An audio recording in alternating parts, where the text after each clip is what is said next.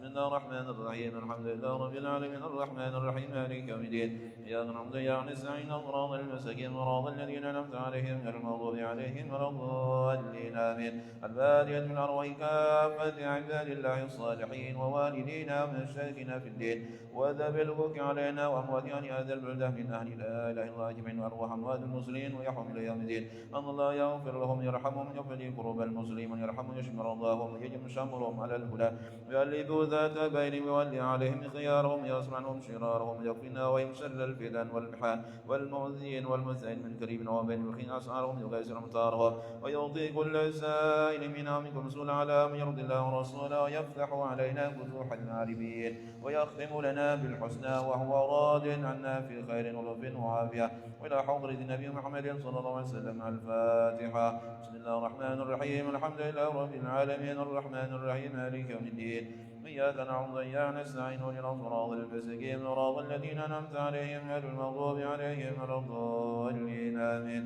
اللهم إنا نسألك رضاك والجنة ونعوذ بك من سخطك والنار. اللهم إنا نسألك رضاك والجنة ونعوذ بك من سخطك والنار. اللهم إنا نسألك رضاك والجنة ونعوذ بك من سخطك والنار. يا عالم سر منا لا تهتك ستر عنا وعافنا واعف عنا وكن لنا حيث كنا. يا عالم سر منا لا تهتك ستر عنا وعافنا واعف عنا كن لنا حيث كنا. يا عالم سر منا لا تهتك ستر عنا وعافنا واعف عنا كن لنا حيث كنا. جزا الله عنا سيدنا محمد صلى الله عليه وسلم خيرا. جزا الله عنا سيدنا محمد صلى الله عليه وسلم ما هو أهله. جزا الله عنا سيدنا محمد صلى الله عليه وسلم خيرا. جزا الله عنا سيدنا محمد صلى الله عليه وسلم ما هو أهله. جزا الله عنا سيدنا محمد صلى الله عليه وسلم خيرا. جزا الله عنا سيدنا محمد صلى الله عليه وسلم ما هو أهله. جزا الله عنا سيدنا ونبينا محمد صلى الله عليه وسلم أفضل ما جزى نبيا عن أمته. يا الله بها يا الله بها يا الله بحسن الخاتمة. يا الله بها يا الله بها يا الله بحسن الخاتمة. يا الله بها يا الله بها يا الله بحسن الخاتمة. السلام عليكم ورحمة الله تعالى وبركاته. وعليكم السلام. بسم الله الرحمن الرحيم الحمد لله رب العالمين حمدا يوافي نعمه ويكافئ مزيدا صل وسلم وبارك على سيدنا محمد الفاتح لما أغلق الخاتم لما سبق الناصر الحق بالحق والهادي إلى صراطك المستقيم وعلى آله وصحبه حق قدره ومقداره العظيم. اللهم ارزقنا فهم النبيين وحفظ المرسلين هم الملائكة المقربين. اللهم أغننا بالعلم وزدنا بالحلم وأكرمنا بالتقوى وجمعنا بالعافية. اللهم ارزقنا العلم الدنيا والمشرب صافي الهني وهب سبحان الله الحمد لله ولا إله إلا الله والله أكبر ولا حول ولا قوة إلا بالله العلي العظيم. عدد كل حرف كتب أو يكتب أمر الأمر الظاهر الداخل. سبحانك لا علم لنا إلا ما علمتنا إنك أنت العليم الحكيم. اللهم يا من مقاليد الأمور كلها بيدي وإليك يرجع الأمر كله. يا فتاح يا عليم فتحا فتن قريبا مبينا. يا فتاح ويلم يا فتاح يا عليم ذل المعلم وسلم سمام العلماء جاهل الله عبد الله بن مسلم بالطاهر بالتأليف سلام مطيق الرسول متفق إلى محبة الله تحقيق إلى أن قال بما يتعلق ببعض ما عن الأرسل إلى أن قال والكذب على الله وعلى رسول الله إلى آخر. الله أعلم. الحمد لله. Syukur kita haturkan kehadirat Allah atas segala nikmatnya yang diminta oleh setiap kita oleh Tuhan kita Allah Subhanahu wa taala dalam segala nikmat yang Allah berikan kepada kita, dan tidak ada satupun di antara kita kecuali apa yang kita miliki dapatkan selama ini saat ini akan datang dari nikmat kebaikan lahir batin kecuali datangnya dari Allah. Mudah-mudahan puji syukur kita saat ini sebagai tanda puji syukur kita yang sempurna terhadap segala nikmat yang diberikan oleh Tuhan kita Allah. Mudah-mudahan sebabnya Allah sempurnakan segala nikmatnya kepada kita dan golongan kita sebagai hamba yang pandai mensyukuri segala nikmatnya. Allahumma amin. Dan salawat salam Allah limpahkan kehadirat junjungan agung kita Nabi besar Muhammad sebagai sumber segala nikmat yang diberikan oleh Allah terhadap setiap kita dunia akhirat kita, bagi keluarganya, sahabat pengikut dan para pencintanya. Kita berharap semua kita dikandung oleh Allah sebagai pengikut dan pencinta Nabi kita Muhammad, dan kalau Allah masukkan kita ke dalam surga bersama Nabi-Nya Muhammad sallallahu alaihi wasallam. Amin Allahumma amin. Kemarin minggu yang lalu dijelaskan bahwa yang termasuk maksiat lisan adalah kesaksian palsu dan mengingkari dalam janji apabila ia berjanji, dan ketika ia berjanji ia menyimpan dalam hatinya untuk tidak menepati janji. Dan ketika seseorang mampu, ia memiliki hutang, kemudian ia sengaja untuk mengundur-undur untuk membayar hutangnya dengan mengalaskan dan lain sebagainya, itu dengan lisannya, maka itu maksiat lisan.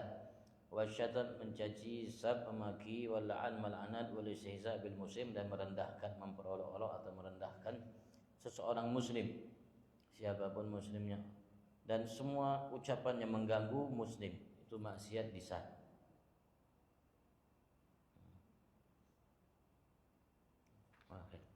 Kita lanjutkan. Wal kadzib 'ala Allahi, dan termasuk maksiat lisan berdusta mengatasnamakan Allah Subhanahu wa taala.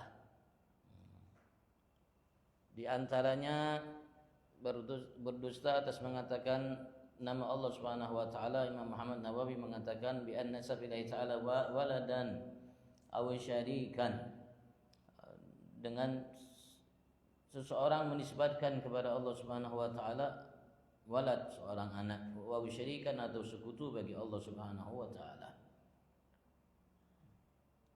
Padahal Allah tidak punya anak dan Allah tidak memiliki sekutu. Begitu juga Allah Subhanahu, bagaimana Allah juga tidak memiliki ayah, begitu juga Allah tidak memiliki Allah tidak memiliki istri. Qul huwallahu ahad, Allahus samad, lam yalid wa lam yulad, dia tidak dilahirkan, tidak juga melahirkan dan tidak dilahirkan. Dan juga Imam Hasan mengatakan mereka yang berdusta atas nama Allah Subhanahu wa taala, atas menamakan nama Allah Subhanahu wa taala, yang mengatakan in syi'na fa'alna wa in syi'na lam naf'al, jika kami inginkan maka kami lakukan, maka jika kami tidak inginkan kami tidak lakukan. Itu disebutkan oleh Imam bin Hajar dalam kitab beliau Az-Zawajid an Iqtirabil Kabair, yaitu dengan menisbatkan perbuatan kepada kehendaknya.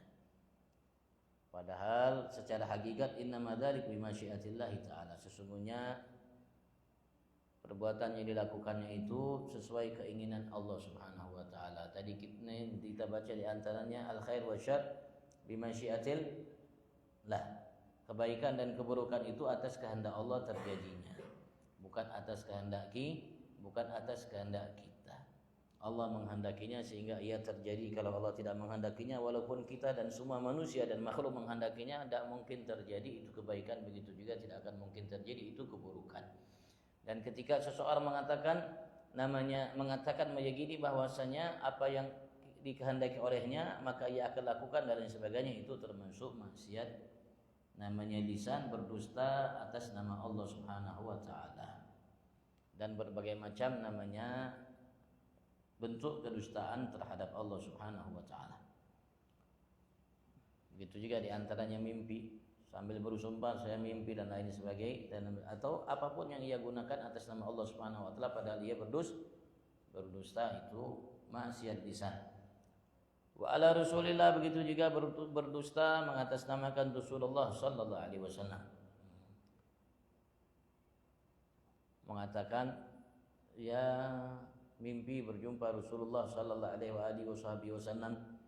Begitu juga melantunkan satu kalimat, satu kata-kata walaupun baik, terus menisbatkan ia kepada Rasulullah sallallahu alaihi wasallam padahal Rasulullah sallallahu alaihi wasallam tidak mengatakannya, walaupun hal itu baik. Dan Imam Syaqabi mengatakan wal kadzib 'ala Rasulullah amdan kabira, berdusta mengatasnamakan Rasulullah itu hukumnya dosa besar.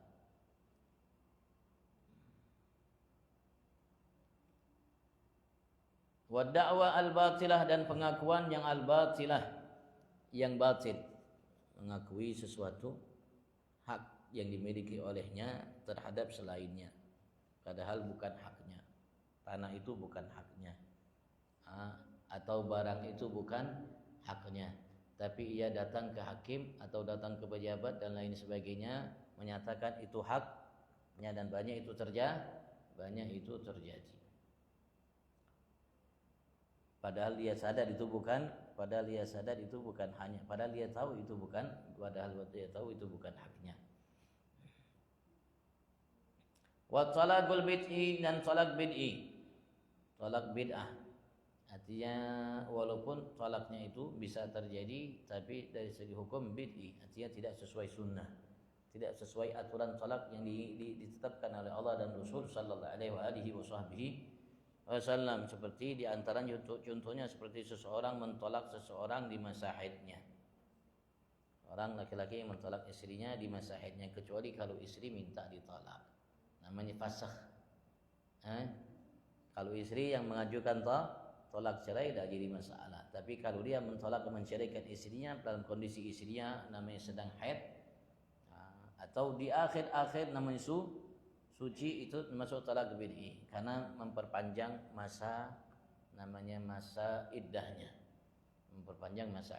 Kalau karena iddah itu 3 kali suci. Suci pertama haid, suci kedua haid, datang suci ketiga. Kalau tolak cerai itu ia sudah selesai iddahnya. Artinya kalau seseorang perempuan mau menikah setelah itu boleh menikah. Wadhihar, dan zihar itu seseorang suami menyerupakan istrinya fil hurmah, dalam kehormatan, bimahrami, dengan mahramnya, dengan ibunya, dengan saudaranya, dengan acilnya, dan semua orang-orang yang diharamkan secara agama untuk ia nikahi selamanya, atau muhrim. Yang namanya muhrim alal abad, muhrim yang selamanya, seperti orang tuanya, ibunya. Seperti yang seorang suami mengatakan kepada istrinya, si A, engkau seperti namanya ibuku, atau caramu seperti ibuku, dan lain sebagainya. Atau orang-orang yang muhrim dengannya, yang diharamkan oleh namanya secara syariat untuk dia nikahi. Kemudian ia nyatakan itu kepada istri namanya itu zihar. Kalau kalimat yang biasa, anti ka dhahri ummi, engkau seperti punggungnya ibu, artinya engkau seperti ibuku. Itu tidak boleh, namanya zihar. Wa fihi kafaratun illam yutalliqha ba'dahu fawran, maka di dalamnya ada kafaratul zihar. Untuk dia melepaskan ucapan itu ada kafarahnya. Hal yang dilarang secara syariat agama. Fi'lam yutalliqha ba'dahu fawran, jika ia tidak mencerai istrinya itu setelah ucapan tersebut, fawran, dengan segera.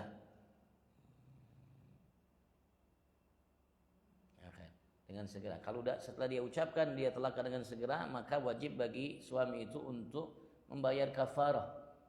Kafarahnya itu ya'tqu raqabatin mu'minatin salimah. Pertama, membebaskan seorang budak yang mukmin, yang beriman, yang salimah, yang selamat dari namanya celah atau pekerjaan, yang bagus, tidak ada celahnya, artinya tidak pekerjakan berat sehingga nampak dianya kurus atau beban dan lain sebagainya. Fa'in ajaz, kalau dia tidak mampu untuk membebaskan satu budak muslim yang salimah, yang bagus tadi, yang tidak ada celah tadi, shoma syahrain mutatabi'ain, maka ia berpuasa 2 bulan yang berturut-turut. Puasanya 2 bulan berturut-turut. Tidak boleh sehari di antara 2 bulan itu batal puasanya. Setiap hari puasa berturut-turut. Kalau sehari batal, maka diulangi lagi dari awal, 2 bulan berturut-turut.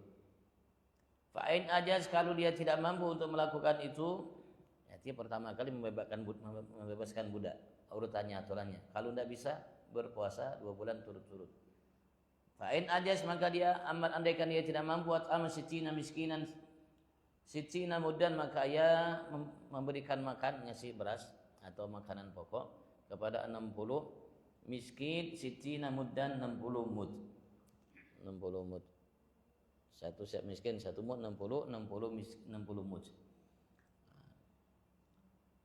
Itu aturannya dalam mazhab Syafi'i harus namanya berurut. Kalau harusnya pertama tidak mampu, kedua baru ketiga.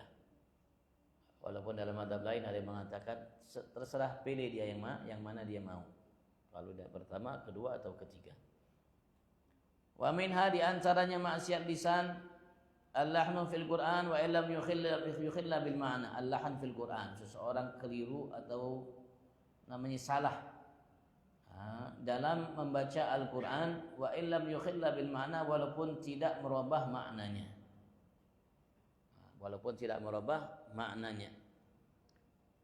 Ya, harus belajar. Dan juga hal ini tidak boleh kita tinggalkan membaca Al-Quran karena takut. Selagi kita mau belajar, ya walaupun mungkin diawali dengan salah, insya Allah kalau mau belajar nanti berikutnya tidak salah. Tapi kalau tidak sama sekali membaca Al-Quran, alasannya takut nanti melakukan namanya kesalahan dalam membaca sehingga menjauhkan ia dari Al-Quran, itu adalah sesuatu yang salah. Karena kita harus dekat dengan Al-Quran. Jadi mau tidak mau harus belajar. Dan masa belajar itu tidak dibatasi dengan umur. Umur berapapun dia belajar. Dalam Islam tidak boleh malu dalam belajar. Yang tidak baik kalau ia tidak mau belajar. Kalau yang tidak baik kalau ia tidak mau belajar. Tapi selagi ia mau belajar dan mau baca namanya dengan baik, itu tidak jadi masalah. Karena dijanjikan oleh Nabi besar Muhammad juga pahala bagi orang yang susah, agak berat dia dalam membaca Al-Quran. Ya tata'ta fi wa huwa alaihi syaq, mengatakan dia berat untuk mengucapkan kalimatnya. Tapi ya kalau dia sengaja tidak mau belajar, membiarkan dirinya seperti itu yang aib. Walaupun ketika ia membaca Al-Quran, ketika ia keliru dalam kalimatnya atau hurufnya atau harakatnya, itu namanya suatu kesalahan, maksiat lisan. Sekali lagi, jangan sampai itu menjadikan alasan bagi seseorang untuk tidak membaca Al-Quran. Karena Al-Quran bacaan yang terbaik yang pernah ada. Tidak ada dari umat Nabi Adam sampai kiamat bacaan yang lebih baik daripada Al-Quran. Maka setiap yang mengaku mencintai Allah dan Rasul, maka ia akan cinta dengan Al-Quran. Maka kecintaannya dengan Al-Quran akan mendorong ia untuk belajar agar tidak salah dan tidak malu untuk belajar. Walaupun mungkin dia dengan anaknya, anak-anaknya belajar TPA sehingga bagus dalam membaca, mengerti, paham, baca. Nah, tolong kalau ibu salah, abah salah, ditegur, diperbaiki kesalahan abah. Insya Allah. Karena setiap satu hurufnya 10 kebaikan. Kalau dibaca di luar sholat tidak dalam kondisi berwudu. Kalau dibaca di luar sholat dalam kondisi berwudu, setiap satu hurufnya 25 kebaikan. Kalau dibaca di dalam sholatnya duduk, maka baik wajib atau sunnah, maka setiap satu hurufnya 50 kebaikan. Kalau dibaca di dalam sholatnya berdiri, setiap satu hurufnya 100 kebaikan. Itu Al-Quran. Cahaya, setiap harakatnya, setiap hurufnya, setiap kalimatnya cahaya. Ketika kita baca membuat mata kita bercahaya. Ketika kita baca membuat lisan kita bercahaya. Ketika kita baca membuat telinga kita bercahaya, tangan tubuh kita, hati, jiwa, ruh kita bercahaya dengan cahaya Al-Quran. Karena ia sebaik-baik bacaannya, dan termasuk cara solusi terbaik untuk setiap kita mendekatkan diri kepada Allah Subhanahu wa taala dengan membaca Al-Quran. Karena Allah mengatakan ana jalisun man dzakarani. Aku teman duduk, artinya bersama orang yang mengingatku, kata Allah. Dan termasuk mengingat yang terbaik adalah Al-Quran. Karena kalau dikit, misalnya kita baca la ilaha illallah, la ilaha illallah, la ilaha illallah, itu dihitung la ilaha illallahnya 10 kebaikan. Tapi kalau Al-Quran, kalau kita baca Al-Quran la ilaha illallah, lamnya dihitung 10, alifnya dihitung 10, la, alif lagi ilaha, alif lagi dihitung 10, lam itu panjang hitung 10 sama alifnya 10, haknya 10, Jadi setiap satu hurufnya 10 paling minim. Kalau itu Al-Qur'an. Tapi kalau zikir dihitung satu zikirnya. Itu kelebihan Al-Qur'an.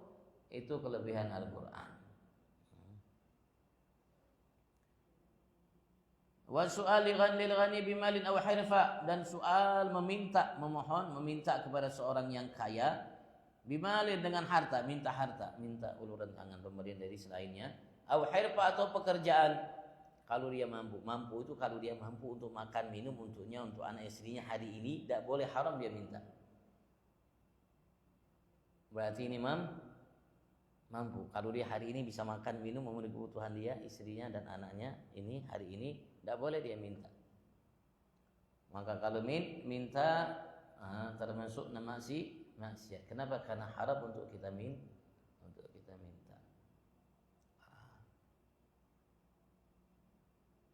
Kecuali ada yang mengatakan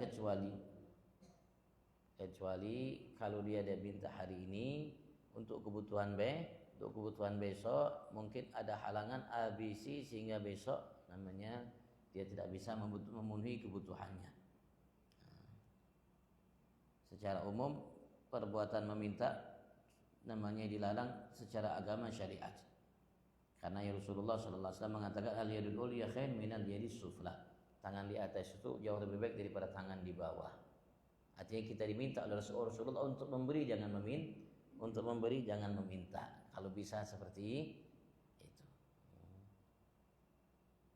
Dan juga kalau meminta kalau memang mendesak tidak jadi masalah, tidak dilarang, bahkan mungkin bisa diwajibkan untuk kita meminta.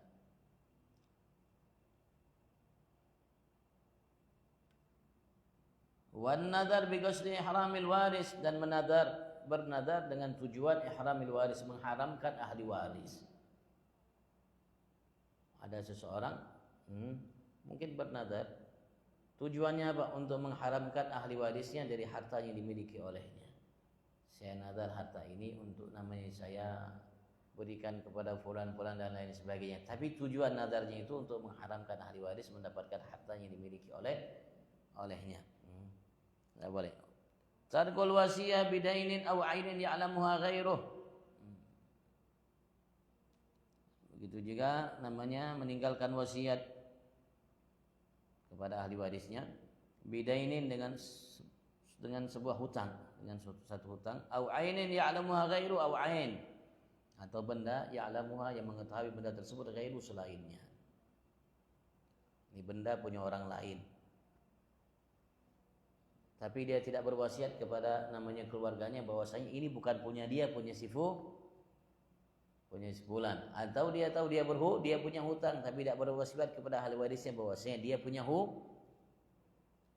hutang. Harusnya dia berwasiat sebelum dia meninggal, dia siapkan wasiat bahwanya hutangnya, begitu juga barang ini bukan punyanya, punya orang lain.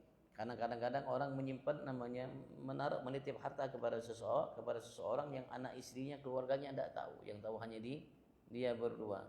Kesian yang naruh itu, maka wajib namanya harus dia namanya berwasiat kepada anaknya tentang hutang yang dimiliki olehnya kepada seseorang atau benda punya orang lain yang sekarang bersamanya. Wallahu a'lam. Alhamdulillah, waktu masih banyak. Kalau ada yang ditanyakan, fadhal.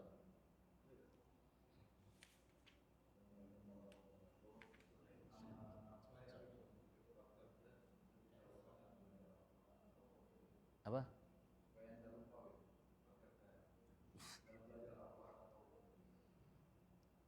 Kalau mau cepat cerdas dan tidak mau lupa, jangan bermaksiat kepada Allah. Imam Syafi'i pernah, beliau satu ketika hafalannya kurang kuat. Imam Syafi'i itu kalau menghafal ini 2 lembar, maka ketika ia ingin menghafal tuh dia tutup dulu, yang sebelah sini tutup. Dia hafal yang ini dulu. Kenapa? Karena ini kan setelah ini.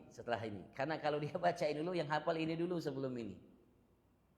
Dan kalau sekali baca tuh sekali baca tuh beliau hafal. Pada suatu ketika hafalannya bermasalah, ya kurang kuat. kurang baik, kurang cepat. Maka beliau mengatakan dalam syair yang ma'ruf, syakawtu ila waqi'in su'a hibdi fa arsyadani ila tarkil ma'asi fa a'lamani bi anna al-ilma nurun wa nurullah la yuhda li 'asi au kama qala radhiyallahu. Aku mengeluh kepada guruku Waqi', su'a hibdi akan buruknya hafalanku. Fa arsyadani maka ia telah memberikan petunjuk bagiku ila tarkil ma'asi, untuk meninggalkan perbuatan maksiat. Fa'lamani maka ia memberitahu kepadaku ilmu, bi annal ilma nurun, sesungguhnya ilmu itu adalah cahaya, wa nurullah, dan cahaya Allah itu la yuhda li 'asi. Allah tidak berikan hidayat, hadiah itu cahaya kepada orang yang bermaksiat kepada Allah. Mata dijaga. Padahal beliau waktu itu kalau melihat perempuan bukan aurat perempuan dan melihatnya tidak sengaja.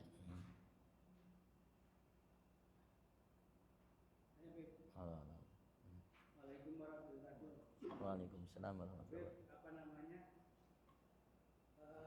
Banyak majelis tadi disebutkan bahwa sebaik-baik bacaan adalah Al-Quran. Tapi mengapa banyak majelis kadang-kadang membaca yang bukan Al-Quran? Kedua, ada hadis yang mengatakan bahwa antara maghrib dan isya adalah waktu terbaik untuk ibadah awabin. Antara ibadah awabin dengan amalan lain, kira-kira apa yang mana itu aja.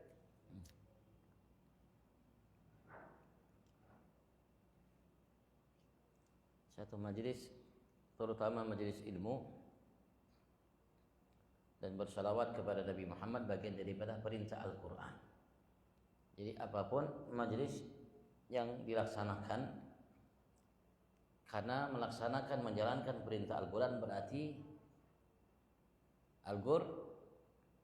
Al-Quran, karena Al-Quran bukan bacaan.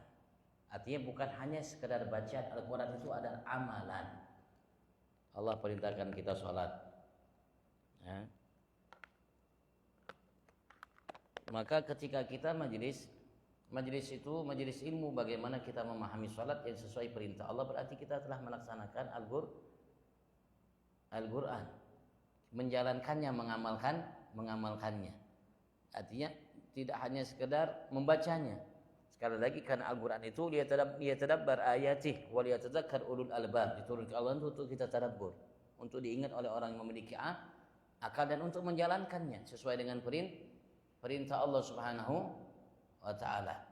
Maka majelis ilmu namanya majelis Al-Quran. Kenapa? Karena ilmu itu sumbernya Al-Quran. Sumbernya ilmu itu Al-Quran, dan memiliki suatu keistimewaan, kelebihan yang amat sangat luar biasa, apalagi karena kita tidak akan mungkin mengamalkan Al-Quran tanpa ilmu. Terutama ilmu fikih, ilmu yang namanya menjelaskan kepada kita bagaimana kita menjalankan perintah Al-Quran. Ketika kita mengamalkannya berarti kita menjalankan Al-Quran. Sama kita membacanya dan terus sekalian langsung mengamalkannya, bukan hanya sekedar membacanya.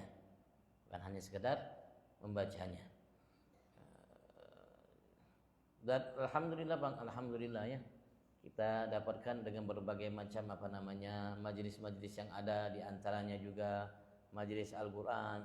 Terutama ibu-ibu, ada namanya ibu-ibu yasinan, yang dibaca itu yasin bagian daripada Al-Quran. Dan juga ada sebagian majelis yang namanya anggotanya itu diminta untuk membaca Al-Quran 1 juz seminggu sekali.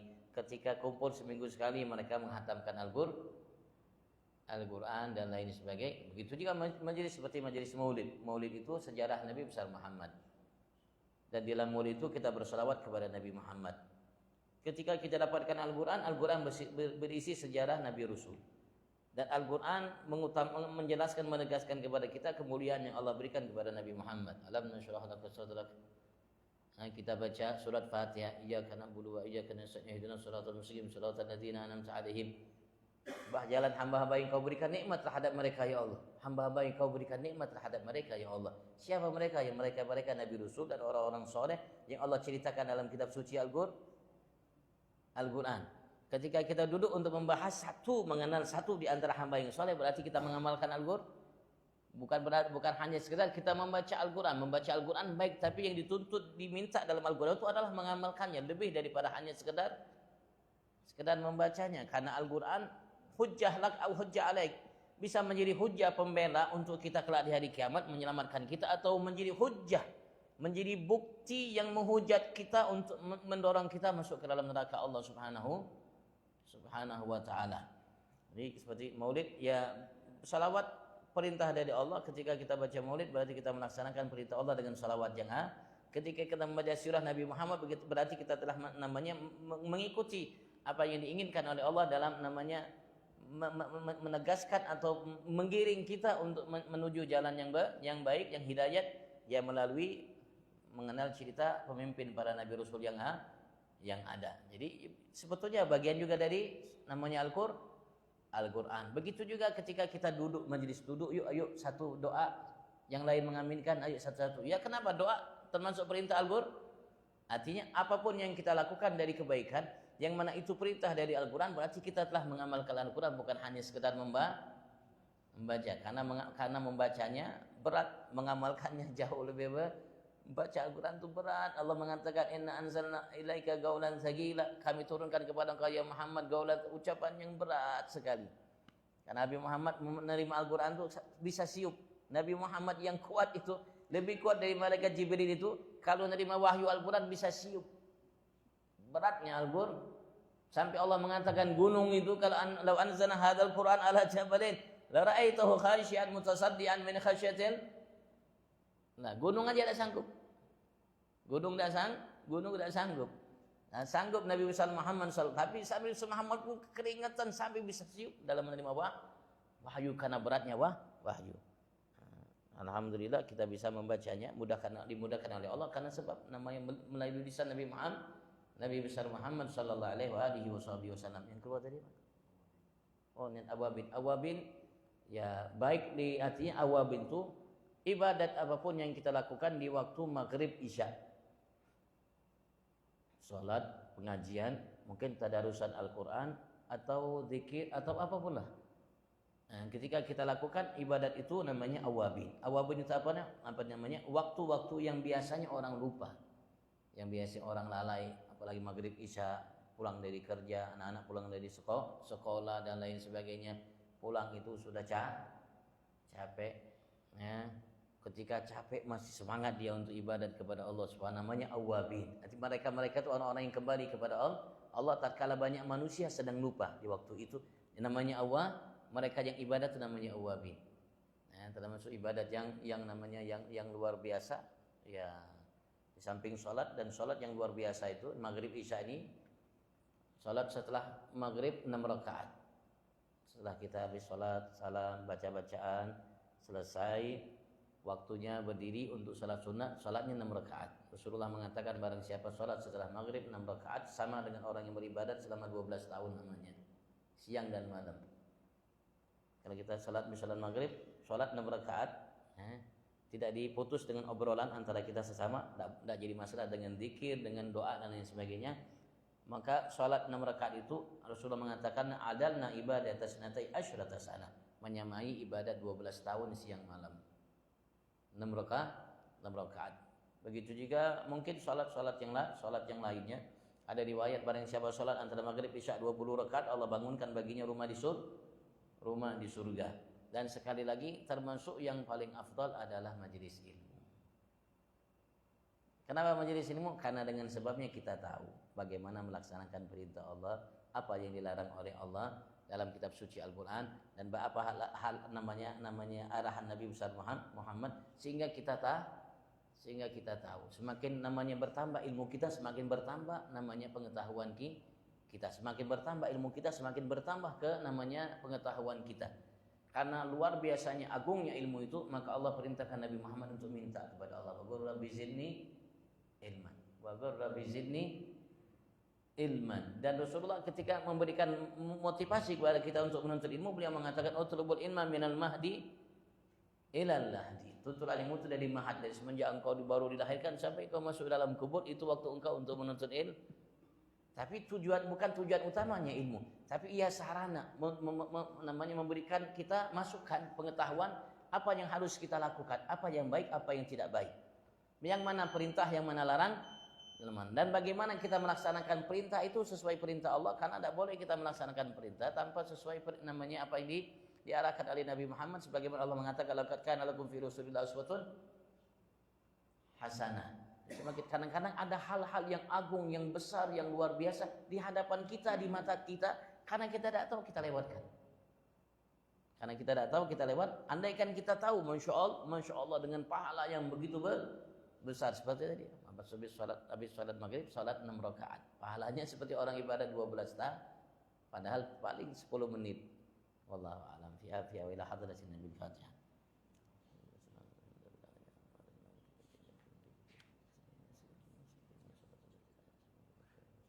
Atina fid dunya hasanah wa fil akhirati hasanah wa qina adzabannar. Rabbi ighfir warham wa anta khairu min sallallahu alaihi wa sallam. Alhamdulillahi rabbil alamin. Assalamu alaikum warahmatullahi wabarakatuh.